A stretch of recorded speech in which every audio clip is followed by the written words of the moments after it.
So let me now introduce our speaker today, who we are very happy to have with us in the flesh, all the way from Ukraine, who managed to get out of the country, get permission from Kyiv in time. So Bohdan holds a diploma in art history from the Lviv Academy of Arts, a master's degree in modern history from the Central European University, and a PhD in history from the European University Institute in Florence, where his thesis on Soviet television and popular media culture won the James K. Memorial Prize for the best thesis in history and visuality, so I've learned. Currently, Bohdan Shumylovych is an associate professor in the Department of Cultural Studies at the Ukrainian Catholic University and is also a researcher at the Center for Urban History, also in Lviv, where he curates exhibitions, gives public lectures, and contributes to various kinds of educational programming, which it can be really quite interesting stuff. We were just talking a little bit about a home video project where the Institute gathers home videos, archives them, and screens them for the public. Among Bohdan's many publications, I only want to mention a couple recent examples. First of all, a volume edited with Joshua First, From the City to the Mountains, Imagining the Carpathians in Culture and Art, which is relevant because I'm reading it with some of my students who are here this very semester, and a second book, which I have a physical copy of, a volume edited with Magdalena Zolko's Psychosocial and Cultural Perspectives on the War in Ukraine, Imprints and Dreamscapes. This is a book that emerged from a project in the direct aftermath of the Russian full-scale invasion of Ukraine in February 2022. That was work with students gathering dreams and diaries. So it's a super interesting project, and I can kind of distribute the book since we're a small group and I'm not too worried about it disappearing. But so to bring this to a close, as I think this brief biography suggests, Bohdan works at the intersection of several different disciplines, bringing together media studies, art, and history. And I think we will see this on display tonight in the lecture, Urban History in the Age of Cybernetic Governance, Power and Control in the Socialist Cities. Bohdan, welcome. The floor is yours.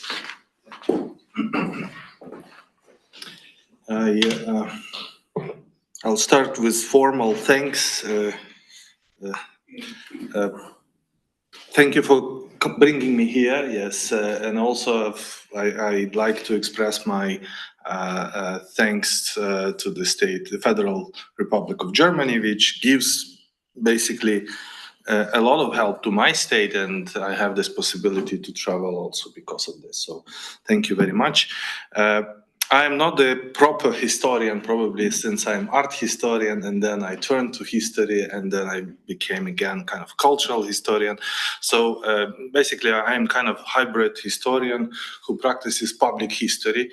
And in many cases, this is digital public history. So sorry if I'm not probably the right person for the very historical place.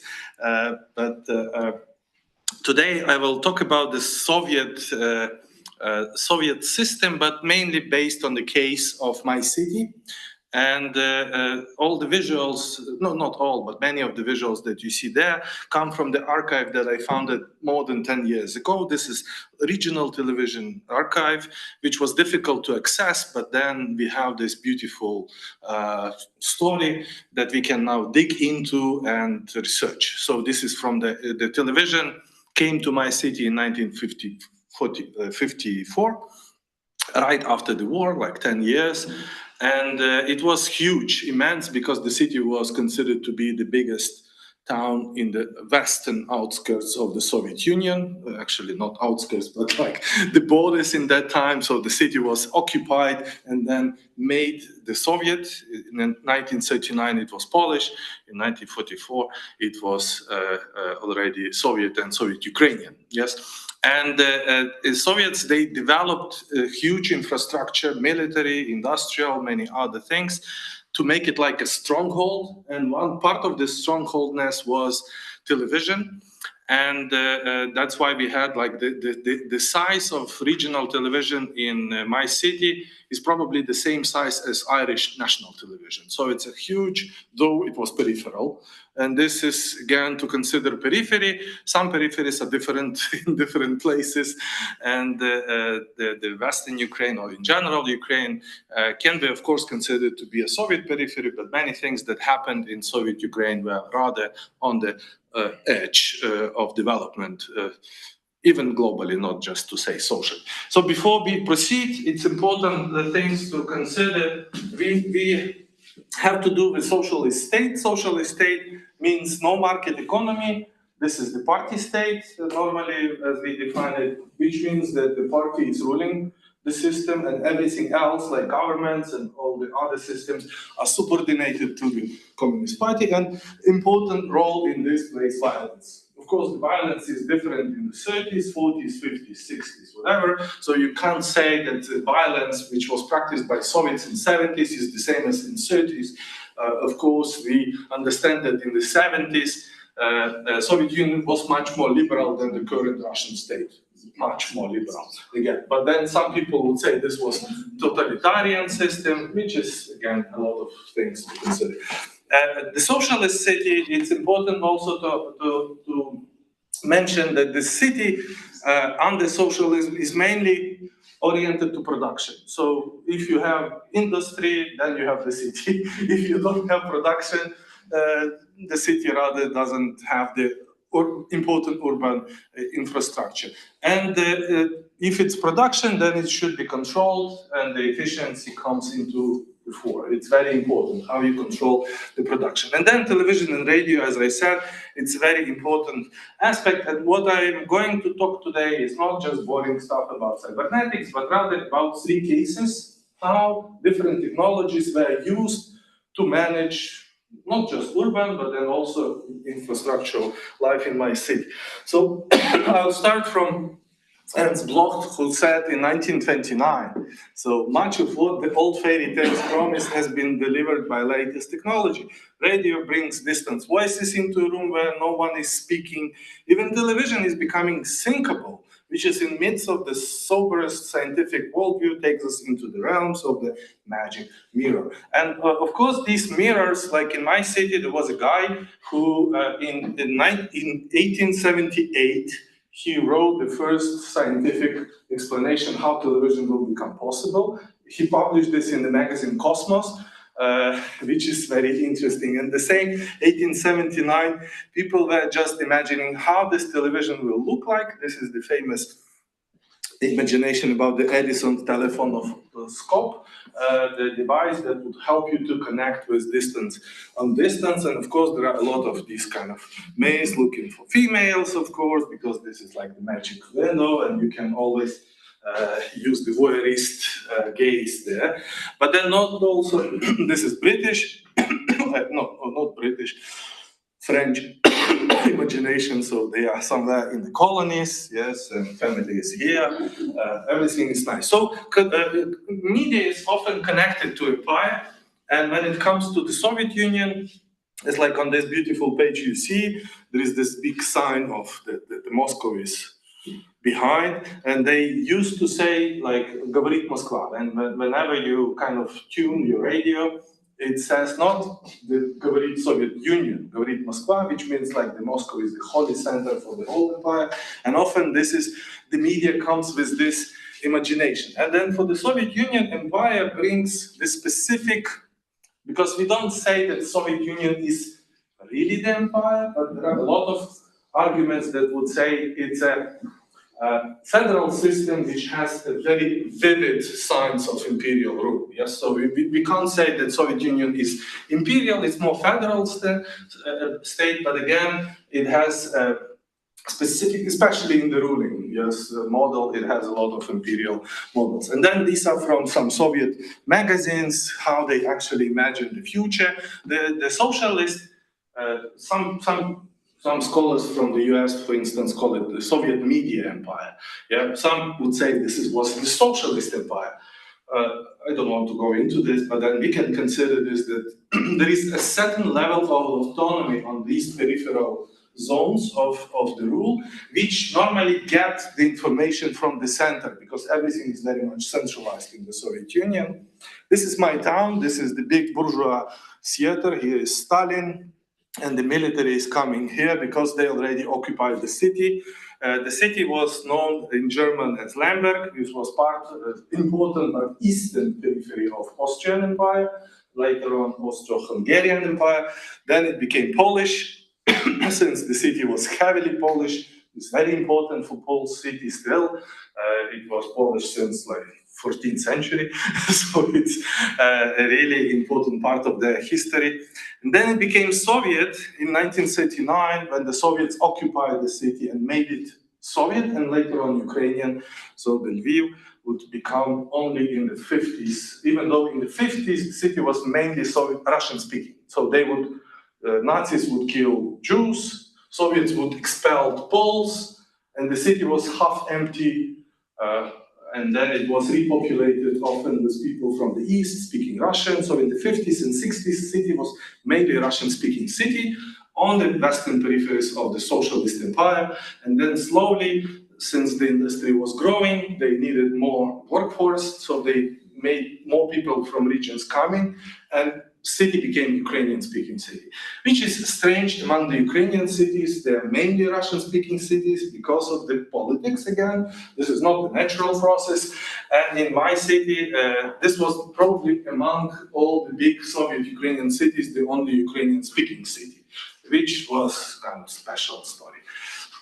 Okay, Stalin is everywhere, not a lot of products. And what Soviets brought in 1952 was one of the signs, because for Soviets, this was very important to preach modernity. Because why do you cope for socialism? Because socialism promised you something better for the future. And the infrastructural system was rather well developed in Austrian Lemberg and then in Polish Lviv. There were trams, there were good, public sphere, good infrastructure. So Soviets had to bring something new. Television was one thing, it was in the mid-50s, but before they brought trolleybus. Trolleybus was a big thing, so they would build like new industrial districts. They would attach living quarters to these districts. So you have production, you have living districts, and they would connect them through trolley lines. Why not trams? Because trams are connected to bourgeoisie, whatever, the pre-Soviet period. So you need to bring something new. And these trolley buses, they were running in the central part of the city. So we have the central city.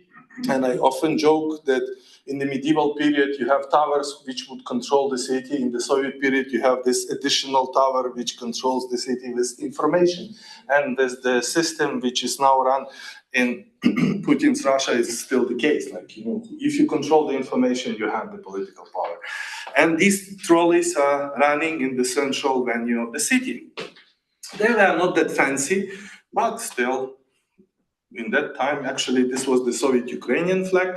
This is current Ukrainian flag. For such a combination, you could be prosecuted at certain moment. But then probably because it was made by officials, no prosecution happened. And I will start with my cases. This is first case. This is the documents that I managed to digitize in the regional archive. And we don't have voice, but this is an interesting story about. It's called radiozvezok, which means the radio connection, 1959. And I'll ask my colleague to switch on that.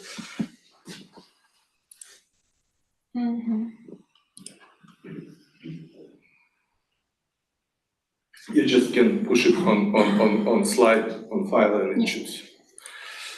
Okay, we have this strange story, which starts from the monuments. You see the trolleybus. Trolleybus goes in the center, you see some military. Lviv is very military town still. It was made like into a stronghold, the Soviet trolleybus again, that you understand what is going on. Then it goes on the outskirts, got the production lines. You see some signs of this. And then something happens.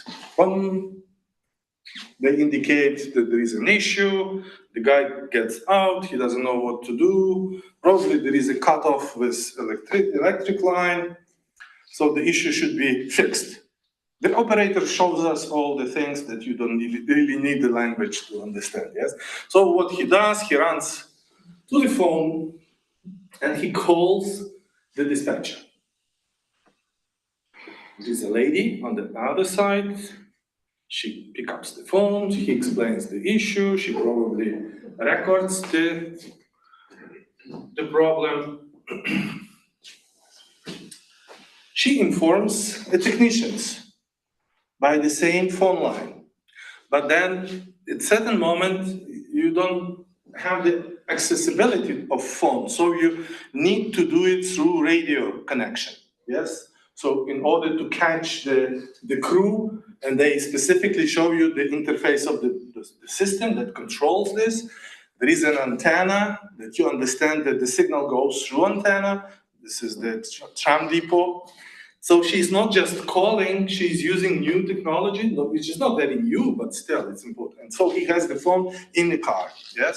And she tells the story, there is a problem, guys, you need to fix it.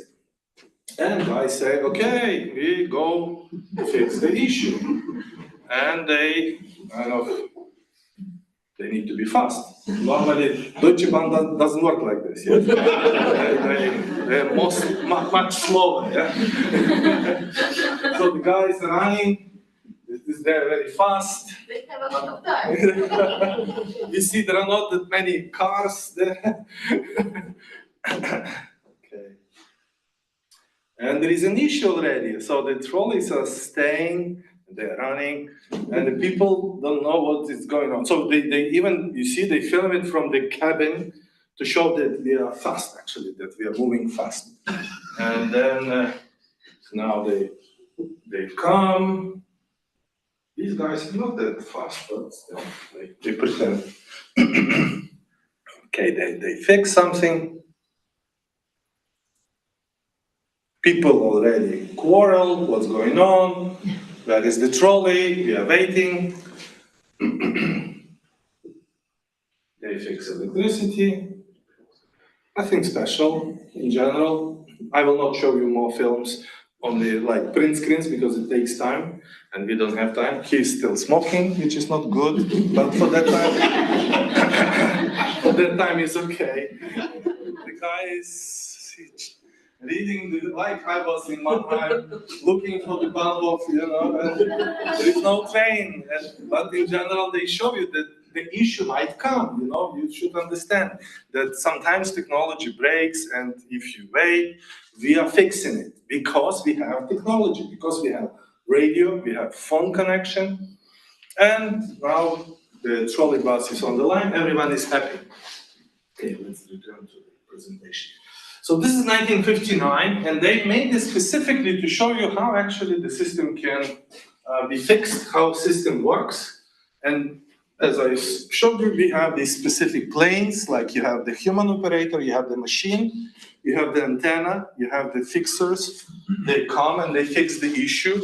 There is a consumer, there is the happy end, the trolley bus is still going on the line. So again, so it's a kind of example how you can handle the urban life in the city in the 50s. You have the problem, you have communication, you find the solution, you can solve the problem, and then you have a happy consumer. And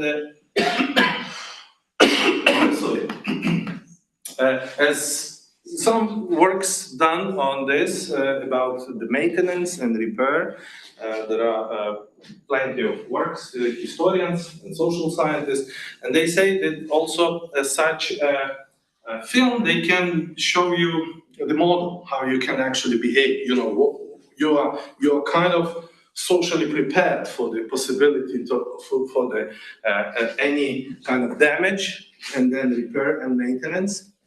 And there are specific mechanisms. But then also people are taught that there is a specific technology for doing this, yes, and this technology is connected to communication. Communication in the Soviet system, it's very interesting. This is the trainer who is trying to connect without any wire with a dog by the power of thought. I know in Germany it was also very popular. This is the scholar who is observing the system. His name is Bernard Kaczynski.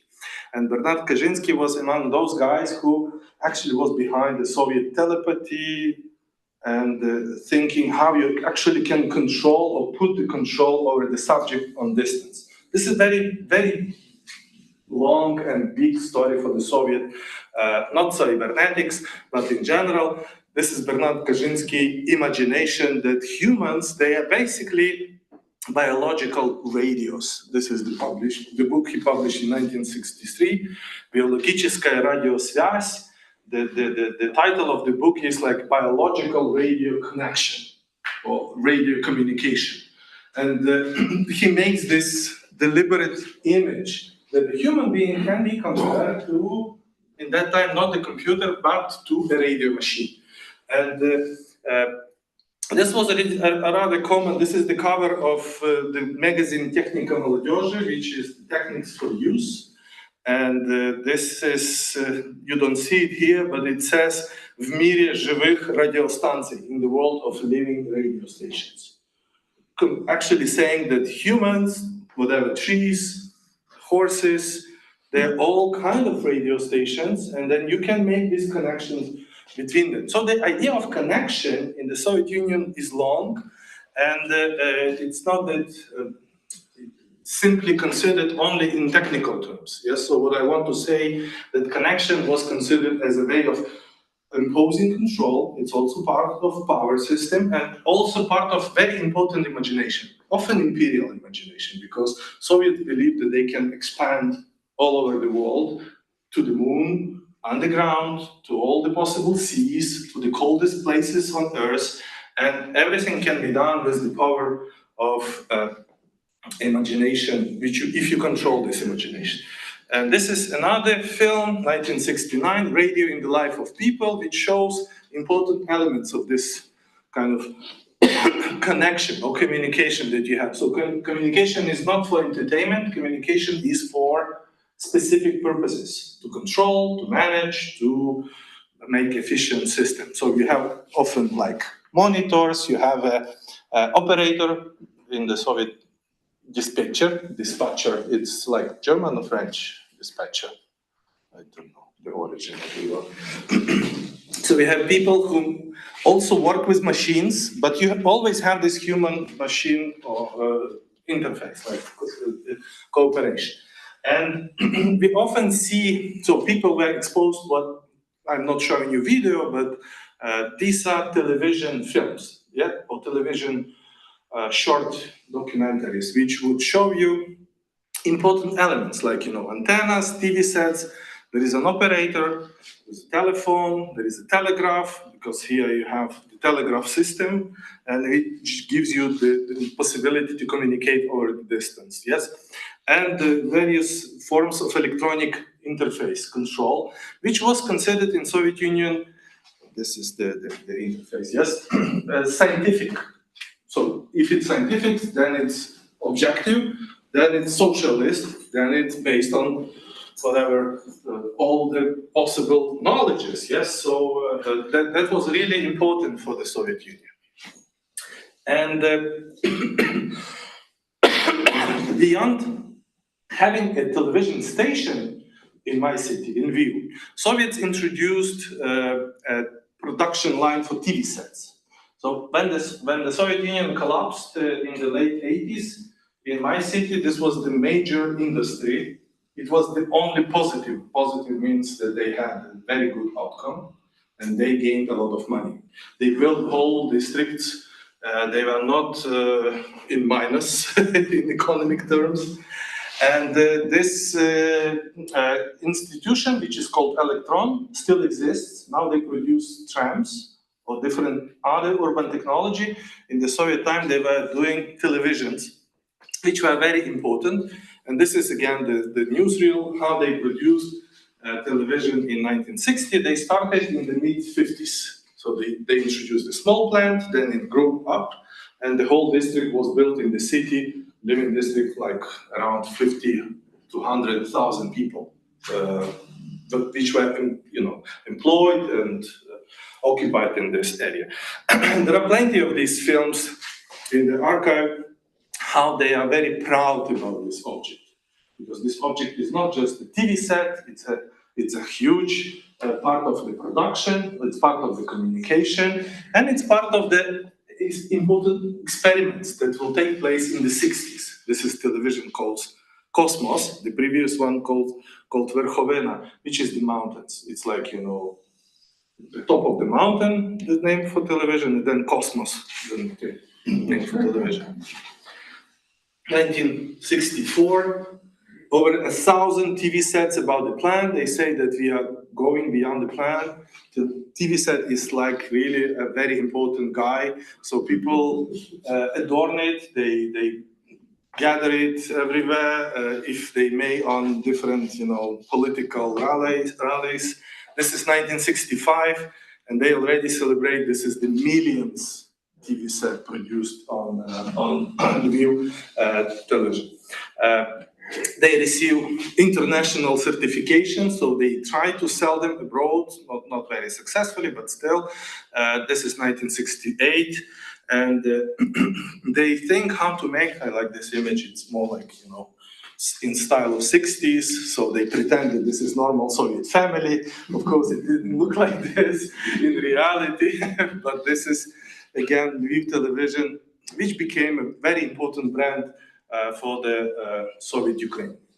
This is the guy who was running, he was the the head of Ukrainian media committee, and he would say, this is from the magazine Socialistyczna Kultura, Socialist Culture, and this is an article from 1967, and he says that actually, I will give you a citation. So he says, the entire television household, it's in Ukrainian, he says, televizyjne gospodarstwo, television household. It's like, everything under televised control. So the entire television household in the house was controlled by electronic brain, which helped to choose one of 5 programs that informed about what was happening in the world, in the local store, in the nearest park, or in the home service workshops. So he's saying that there is a special channel through which you can actually connect to the local store. Imagine, yeah? So you have a TV channel to this. All this was to become reality later, but for Skachko, he's Mykola Skachko, he would say, like, Bloch in the beginning, in 20s, radio and television are rapidly advancing, poised to unveil the marvels that neither storytellers nor science fiction writers can yet to imagine. So they really believe that television, and this television was bringing a lot of metaphors, scientific metaphors of distance control. And I'll show you the case how they actually made it. But this is also interesting, funny fact from 1918. This is Ben Yakov. This is nickname. His name was Kalmen Zindman, a Jewish writer from Kharkiv in Soviet Ukraine. And he published the story called Edenia. And this is, again, his imagination for the future city. And he describes the Zalman Kindishman. In his hotel room, he identified autotelephone, yes? This is 1918, yeah? He approached the device, pressed the button, then the voice came up from this device. What would Comrade Kindishman like? Can I order some wine, says Comrade Zingman, which is Kindishman, fictional personal person. Yes, of course, if you haven't exhausted your wine card. This is unimaginable, actually, for 1918, for the Soviet Union, but this is part of the imagination. The conversation was conducted via an auto telephone. Zalman Kindishman thought he was talking to the hotel administration, but he was mistaken. He was answered by a device that instantly photographed the guest, selected the order, and automatically delivered via service pipes as precisely as only the most devoted servant would have done before. It reminds me of this artificial intelligence now, yes. So they were thinking about this in 1918. They were talking about this in 1967. And this is Soviet Union. So they're talking about actually the possibilities of good life in the future. And the whole roofs were full of these antennas. Actually, this is also part of the visuals. And this is the final plane. So specifically, operator focuses on this, showing that actually now houses are full of antennas, which means that there are devices in the houses, and we are more connected, and we are more kind of modern, and we are more socialist because of this. And this is interesting no, this is video. We can call it video because it's produced by television. This is television production, 1971, and it's called Electronic Eyes of the Traffic Inspector. And this is interesting case because you rarely find this in archives. So I was really happy that we discovered this piece. They show you in the early 70s that there is a crossroad in the city, which is really difficult to control. Because people are crossing the street, whatever, like in Basel, they don't care about the street lines and everything. They just, you know, they believe that they will not be hit. And this is the crossroad. And it's difficult. It's here, the central part, very intense. So they show some people who tried kind of to manage this, because before the devices, you have people who would control the traffic. Then you have some signs of technology that tries to control the traffic. And there is something new, which we can call video technology. There is a surveillance camera, which goes, this is early 70s, yes, Soviet Union, which goes somewhere here on this crossroad, and it follows actually the traffic, and it goes to the monitor of a human controller. Yeah, so there is a person who sits in front of the interface, some technical interface. He follows the camera, he has the microphone, and if someone behaves improperly, he shouts, not shouts, but he like says, "Where are you going?" You know, and people are afraid. So we have still this human, but the human is kind of hidden behind technology. Yeah? So people only hear on the sound on the crossroad that it's not allowed to stop. He has these very important things, because this is camera showing precisely what he is doing, you know, and they show that he's switching buttons, he's using tumblers, he is working with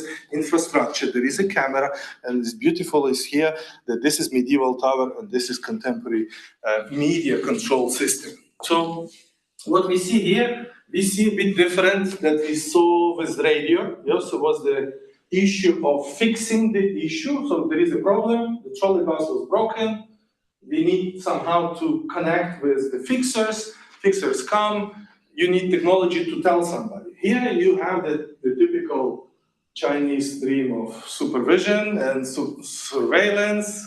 Hopefully not European, yeah, but we invented all this. The Chinese, they just use it effectively, yes, to control people. So we have a bit different system. We have the problem, observation, possibility of direct intervention. So he can say that there is an issue, there is a problem, please stop. And we have feedback. Feedback, I mean that it can be, change the system. So he can even call the police. You know, he is part of the power. Here we have these buttons, magic buttons, that people see and imagine that the world or social life is controlled by buttons or tumblers or whatever, like cameras, pointers, loudspeaker. All this is part of navigation, and they hope that the problem will disappear. The difficult crossroad will disappear. It never happened actually in Lviv, but the mere existence of this film in 1971 shows that they were actually experimenting. And I didn't find the archival evidences how they actually made this, but you cannot make this technology without television technology. So I assume the television plant factory that we are very proud of was part of this experiment of social control via television or video technology on distance. So you can make control of the distance with participation of human beings. So we can say that this is important usage of video technology, mainly television technology. You know that in American tradition they call television video in the very beginning, and then they switch to television. So they have this even TV serial with the Captain Video who is saving the world by using television technology. You can check on YouTube, very funny. So what we see that video technology becoming popular in traffic control or whatever, in different possibilities of control, because what you have a distance connection to the visual plane, so you see what happens there, and there is a possibility that you can actually intervene in what you see and become distance traffic inspector.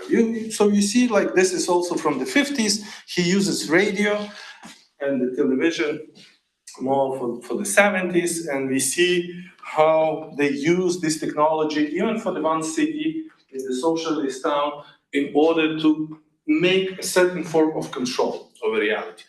And probably I will skip this section, just will comment about these beautiful things. In the Soviet Union, the TV set became a very, probably in Germany also, but it switched the fireplace into TV set, and the whole family life was organized around TV set. So TV set is not just a media object, it's the object of desire. People would make photo sessions. We have the whole set of archival images that people specifically make photographs with this object. They decorate them. This is very beautiful story from anthropologists. What is important to say that when we talk about television audience, it's not just mechanically made, it's co-creations. It's a kind of, we may say that the television audience, probably it's not the imagined community under Andersonian terms, yes, but still it's community, because audiences, they unite with different, values, and what is important is technology. My argument is that the technology brings a new type of relations. Even we may say new type of people, as we now see that the TikTok influences the elections, and everybody in Germany is afraid how people can be manipulated by media because they vote in a different way that we used to vote before massive social media, yes? So we can't say that these are the same people. These are a bit different now people who use technology, of course, for all purposes. But for instance, sometimes you cannot reconnect with your children because you don't understand why they make certain choices, because these choices were influenced by social media, like by TikTok or whatever. I talked with Jared that my children are listening to American hip hop, and my older son is reciting me Kendrick Lamar, poetry, and I have little connection with this, but he has, because he works with specific channels. Yes, he's different than me. I was grown up by television. I learned Polish language on TV, so I can freely speak because of this technology. And my son learned English basically with the help of YouTube and many channels, and that's why he understands Kendrick Lamar. So what I want to say, that technology is not passive, it's always changes something. And here I come to the probably last system.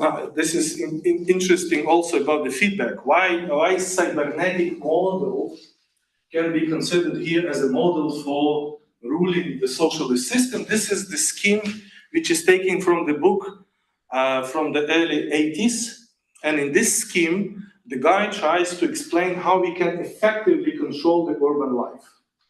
But what is important here, you have the urban so-called народні депутати, which is like, the representatives of people, let's say, yes? And here you have the system which gathers the information. It's like, IE system. And then how can you get the information? You get information from each section, which is kind of on the way, technological, but here it indicates the letters of people. And for the socialist system, the letters of people who were writing to media. So whatever you are told that the Soviet system was totalitarian completely, it's not true, because it had the only possibility to learn what people think was just to give them possibility to talk to the power system. Otherwise, you have similar in Putin's system, yeah? So he doesn't really care whether he is elected, because it's not about election. This was the same in Soviet Union. You would be elected anyway, so it's not about democracy. But you need to know what people think. And how do you know what people think? You ping them. It's like cybernetic system. You need to ping them in a way that to get the response, to get what they think. And the only possibility was to give them the right and the field and infrastructure of exchange. So the letter writing for the Soviet Union is a very important, this is Matthew Lenoir who would say the production of letters or the purpose of the writing in the USSR was regulated by conventions established by the communist authorities. So letter was never honest to the extent, it was kind of made like a fiction story. So if I have an issue with my apartment and I'm quarreling with the system, you need to know how to write this letter. It should have some form. But he says that party leaders and officials constructed the practices of letter writing by demanding letters from their subjects, setting the agenda for their correspondence, and teaching them the acceptable ways of addressing the authorities. For party authorities, letter solicitation was an instrument of power. So what I want to say that for the Soviets, actually this imagination, this kind of cybernetic imagination, especially in the 50s and 60s and 70s, was very much connected to the system of giving some, possibilities, but then also receiving a response from the system. And it was much more easier to do this in the Soviet system than in democratic system because you have much more controlled situation. It reminds you computer in a way. I will come to the computer now and then stop the story because it can be very long. It's the book of Slava Girovich, published long ago. He talks from newspeak to cyberspeak. So he is kind of considering the whole language of cybernetics as very important for the Soviet Union. And he indicates that in 1963, so this is the same time when they show you how you can manage the system via radio and television models, the Party Central Committee adopted the joint decree titled On Improving Supervision of Work on the Introduction of Computer Technology and Automated Management System into the National Economy. And this was very important term. So this is early 60s. They're already thinking not just with radio and television as a possibility to control and manage the system, receiving also feedback through media. I tell you, I studied Soviet television. People were immensely writing letters to television because this was probably the only accessible democratic instrument for them. If you cannot vote, you can at least send something to the powers. And this was really, and especially it was popular for the different TV shows where people could vote for some singers or whatever, performers, because they felt that democracy can work in this way, because they would participate in this almost kind of semi-democratic models.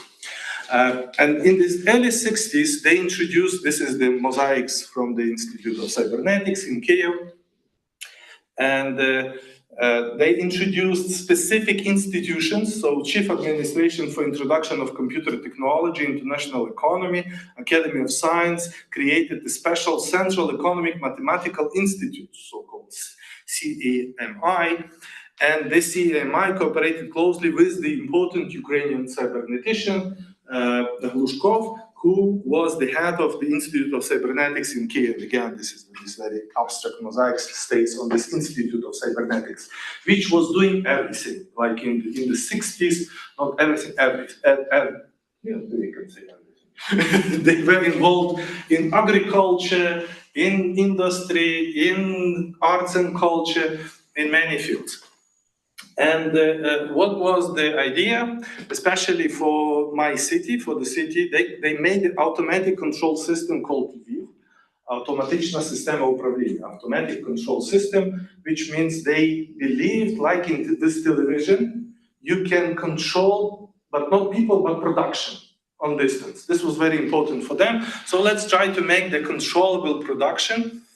And they made the nationwide automated economic management system, and this was this Lviv electron plant, again, the city, the factory that produced TV sets, became the pilot project for implementing the automated system of control, which was navigated by Glushkov. This is 1966, and I have in the archive this file that they built a new computational center in the city. It's a huge building, really, it was like the big town computer, a huge system of managing not only industrial control. Benjamin Peters, who wrote this beautiful work on Soviet internet, How Not to Network a Nation. He says that by 1967, more than 500 institutions and tens of thousands of people were working in cybernetic issues, with half of them focused on economic cybernetics. Although several projects involving in the use of computers in enterprises had been completed by that time, expectations about their future potential were tempered by numerous challenges. Yes, and these challenges were connected to specific Soviet model of social relations. So, for instance, if you want to establish the system of automatic control of production, you need to have a raw data which come like objectively. You need to make the input.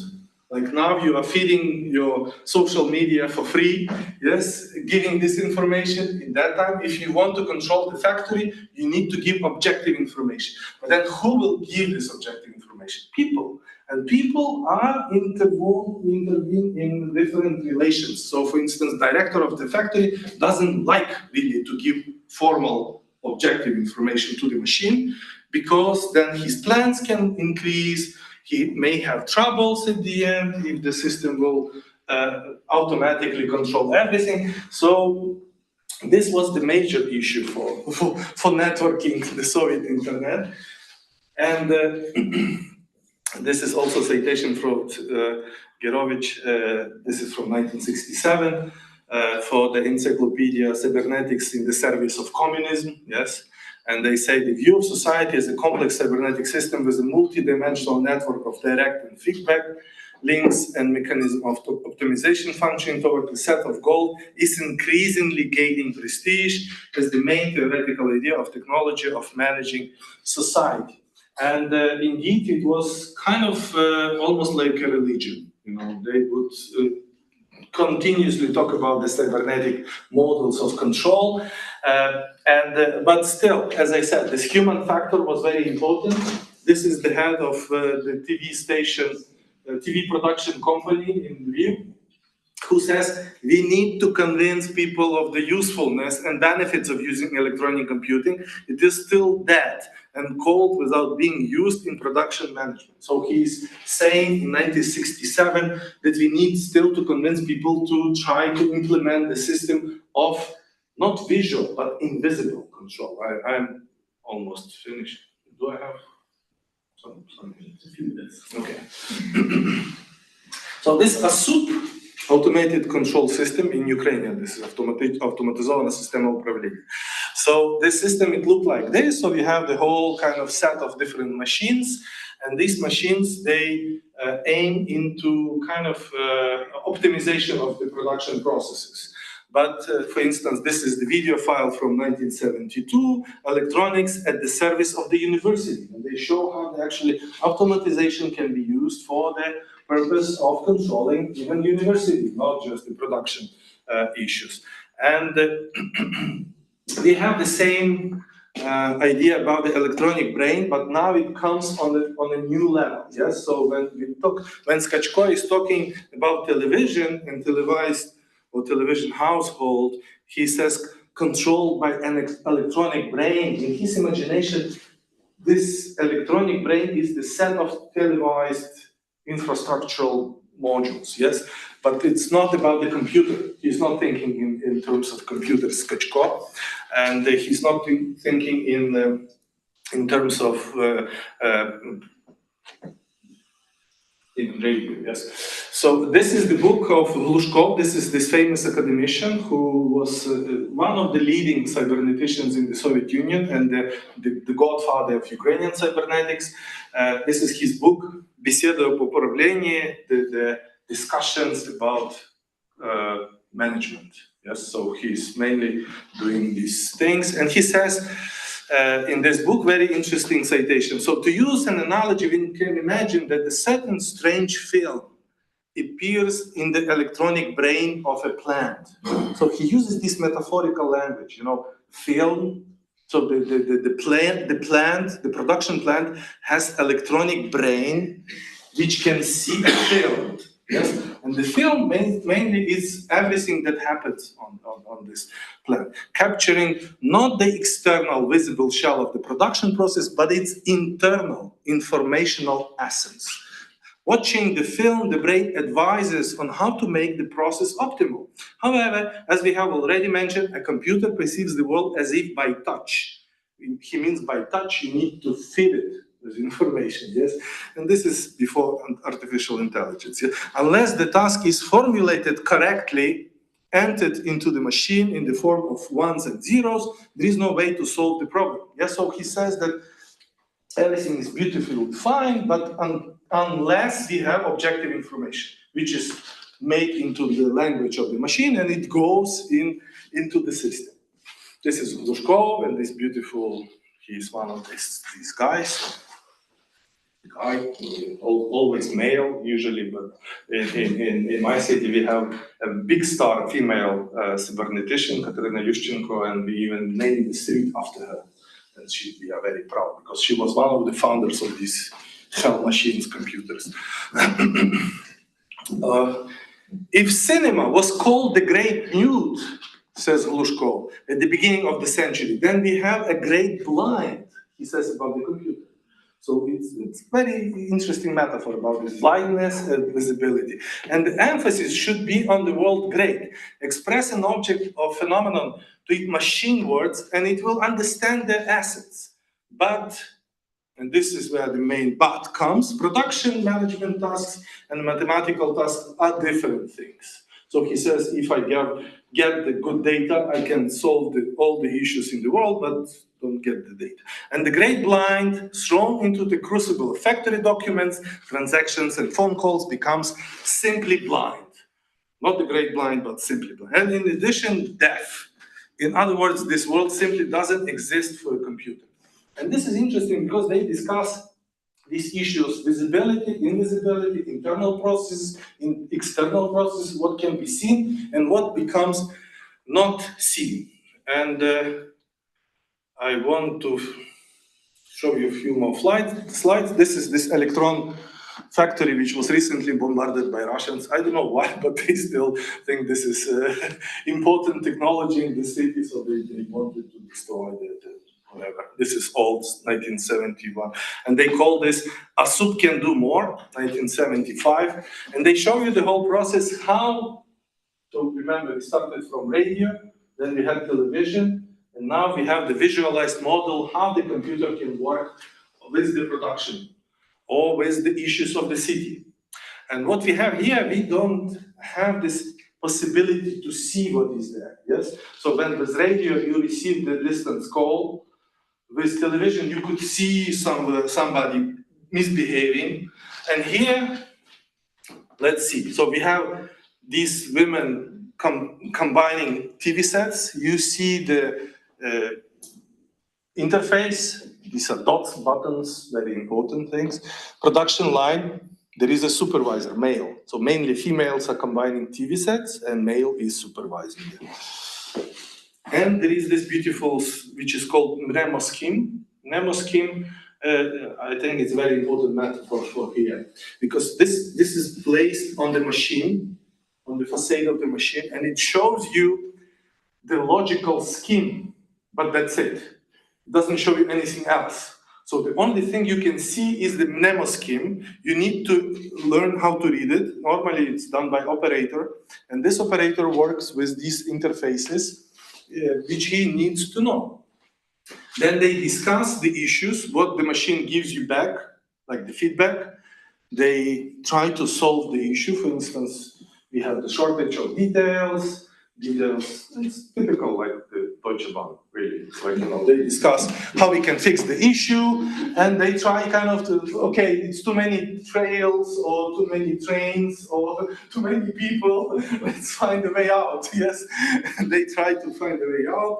You have, again, the interface. Here you don't see in a beautiful image, but this is the sign that they received from the state, some insignia.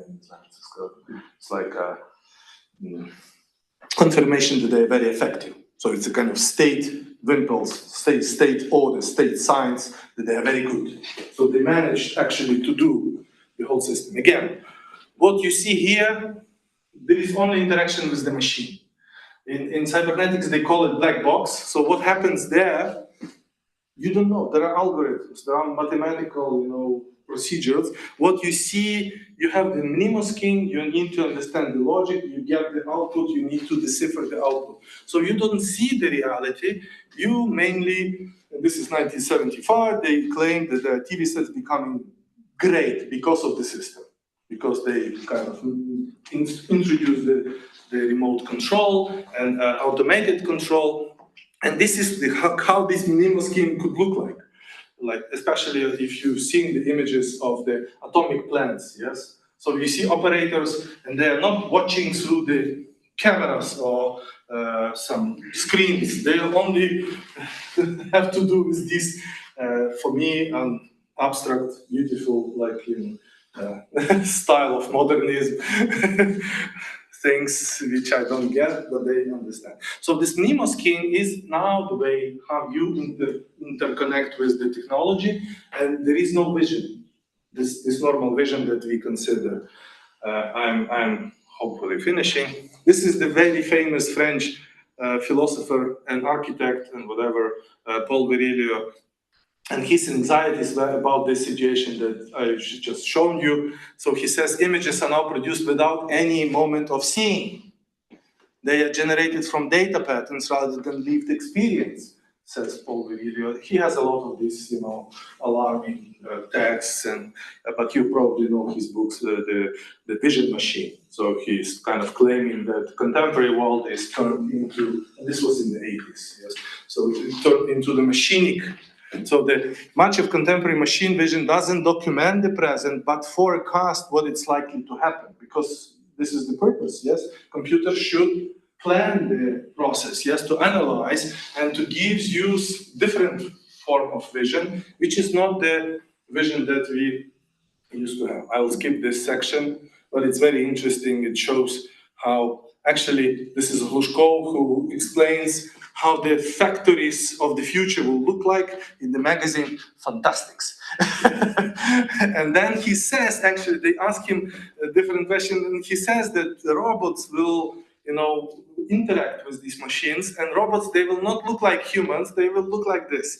And so in a way, he was really right, but this is, again, assembling line, and you have these females assembling technology. And this is the artist, local artist, who was commissioned by the Communist Party to make the drawing. So it's a graphic art, but this is kind of real. Again, this is line, the guy, and here you see the guy who is looking at the female assembler of the technology, contemporary technology. And so these are these girls, some of them they recently came from the village and work for this beautiful factory. So this is Novi Katsalo, but he has this guy who is kind of, and they probably combine radios or computers or I don't know what. Okay, and this is important, that all this system, this is another video from 1975. You have all these stories about the interface. Now we have the female watcher, and then you have these guys, the politicians, and the Lenin. And the visual argument is that all this helps to make this very successful and very kind of efficient model of ruling the masses of people. Just to finish up, so I tried to show you 3 cases, like this radio case, television case, and cybernetic case, and how they were used in the Soviet system for the control. And we see really this transition from vision to what Jussi Parikka, this is the guy who works in Denmark now, or in Norway, I don't know. He's a rather famous media theoretician. He's Finnish by origin, I believe. So this is a very recent book, 2023, and the title of this book is Operational Images from Visual to the Invisual. And he uses language of very good German film director Harun Farocki. I don't know whether you know him. he's very, very interesting for the art milieus. Recently, we had the whole week of his films screening in my city, and he actually introduced this idea of operational images. You know, he's talking about gestures, a lot about gestures, how hands are depicted in films, how we show them, and this is important difference when he says, like, you have the image of destroyed institute, yes? So it's a passive representation. But then if I show you the image like this or this, they are different, yes? So this image of kind of solidarity, and this is something different. And Farokhi, in his films, he explains that some images, they become active, they're operational, they are not just passive representations, they are doing something. And you see, Parika actually talks about these kind of technical images in terms of Harun Farokhi. So he uses this definition of operational images. And what operational images means that they act, operate, and do work. Yes, so this is not just the image that we see like in the previous period, because we don't see what the machine is doing. Yes, this machine is doing. But it produces still different images. And he would say, even though these images may not be made by human visual pleasure, he argues that there is this operational aesthetics. Yes, a way these images are constructed, used, and visualized, or not. So what we're talking about is not just the image in our old understanding, but the image as a way of production. How this image is made? You know, what is the process of making? And in this regard, my final story is about one very interesting guy from, I think he's from Denmark, Bjørn Karman. He's an artist, and in 2023, so this is Parika made this book on operational images in 2023. He's talking about, the whole section is about urban management and all the data that we feed to machines. So he's continuing this discussion as Glushko was talking in the 70s, but now like 50 years ago, but now still it's actual. So what he made a device, have you heard about this? No? Paragraphica, which is a paragraph. And then you understand the paragraph is something that you write. So he made a device, and this is the form of one creature, underground creature, which goes blind. Moles, yes. There is the special mole which has the nose, star-like nose. So not the average mole, but the special mole. You can Google it. It looked like this. So the mole has this nose. So the guy made the apparat, and this is not the photo camera. This is Paragraphica. This is a module which gives you possibility to scan all the data that surrounds you at the specific moment. So I come out of the Mainz Bahnhof, and it documents like the temperature, what's going on, like some IPs, everything that can be connected.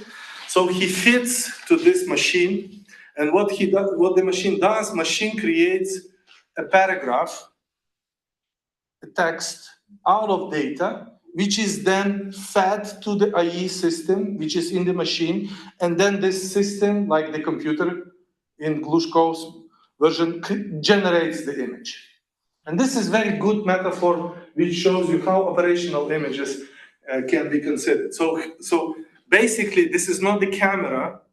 It collects data from location using IPs, utilizing the address, weather, time of day, everything that it can gather around about the space. It creates a prompt, like you work with ChatGPT, yes?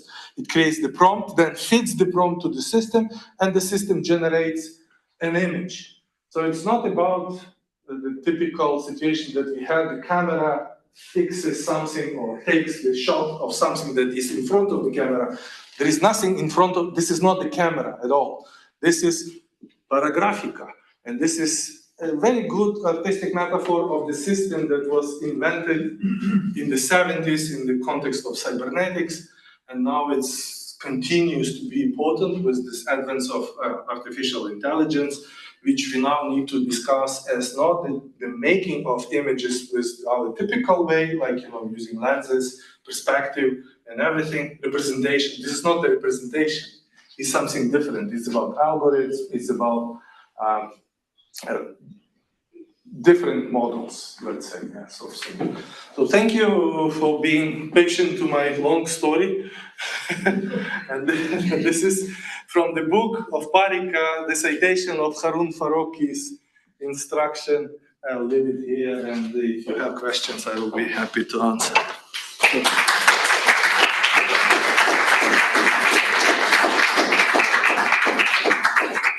Thank you, Bohdan, for this wide-ranging romp through Soviet technology. So before we jump into the discussion, I just want to once again thank everyone for being here tonight. I want to thank our